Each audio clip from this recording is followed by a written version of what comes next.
What up? It's Coach Jay Heiler here, baby. Let's get strong.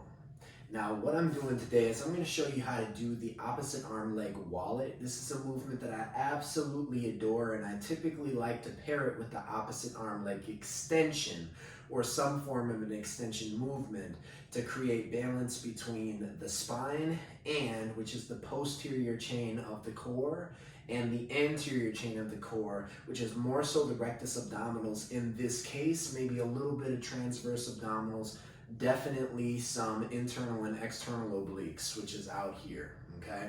Now, to do this movement, you wanna make sure that your hamstrings are really limber and loose. So you wanna have good range of motion and what we call mobility.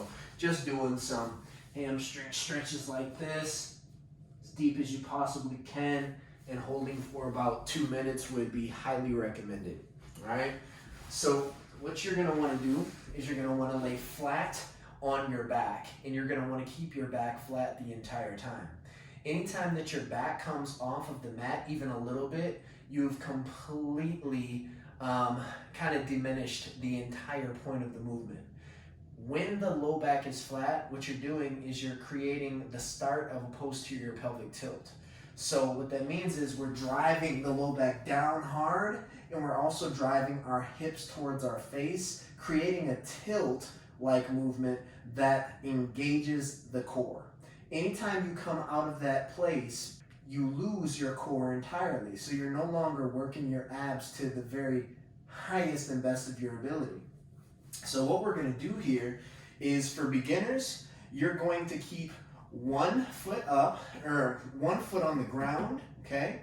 And then one extended, and then the opposite arm extended, okay? That's for beginners. For individuals who are intermediate to advanced, you can start like this, where both arms are completely extended above your head, and both legs are extended under your waist. It's that simple. Now, the reason why beginners start with 1 foot on the floor is that when you do this, it's easier to put yourself in that posterior pelvic tilt where you're driving your low back into the mat. So I'm gonna first do the beginner version, then I'm gonna go ahead and do the intermediate to advanced. So all we're gonna do here is we're going to drive the leg that is opposite of the arm up, and you're gonna try to touch your toes. Even if you can't touch your toes, that's what you're implying to do while keeping your low back flat. Exhale up. Inhale down. Exhale up. Inhale down. Now, notice I'm not dropping my leg all the way down, because if I did that, my low back would come away from the mat. So for some of you, as far as you're going to be able to go is about right here. Some are going to be more advanced, where you're going to be able to drop the leg really low and still keep your low back flat. You simply have to adjust it so it works for you.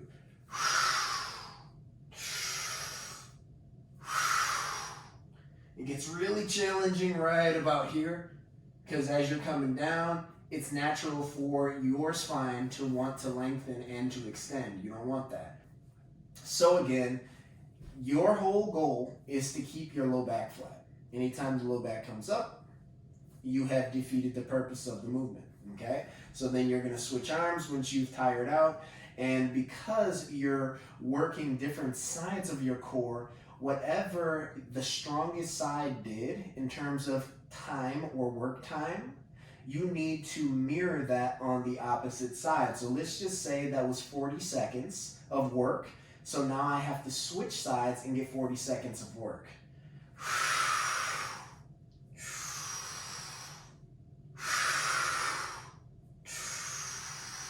Okay, so that is the beginner version with the foot still on the floor. Now, let's do the intermediate to advanced. So again, I'm gonna flex my core, drive my low back to the floor, and here we go. We're gonna go left leg, right arm.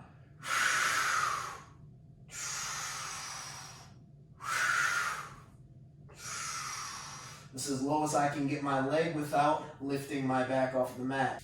Super intense. Again, if I got 30 seconds, 40 seconds, whatever on that side, I'm going to do the same on the other. Here we go. Exhale. Inhale. No low back lifting. Let's get a strong core, baby.